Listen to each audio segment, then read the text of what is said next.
دوه دې هم نور نه یم بس چې بنګ هم بوټه دې روح خلق لیونی کی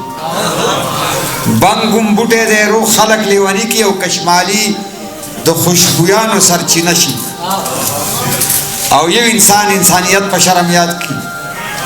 او بل انسان انسانیت له نمونه شي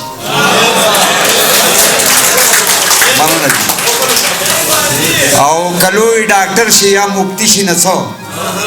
که انجینیر یا ساینسدان جوړ شي او د علم زور باندې الله ومنم د هر څه مخکې چې انسان دی او یو بل چې ستاسو کور کې امن دی مزې کوئ دلته مو د اوسپنو باران وکړو او تاسو په امرودو کې پیسې ګټئ موږ په زمرودو کې تاوان او د نصیب طلحه دغه فرمایش دی چې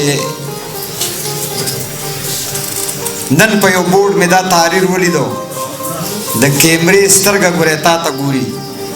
او ما زړه کې وې په دې شکر کوه چې تا ته نه ګوري او ما ته ډېره مننه ډېره مهرباني ډېره مننه استاد صاحب ډېره مننه کوو ډېرې خوږې خبرې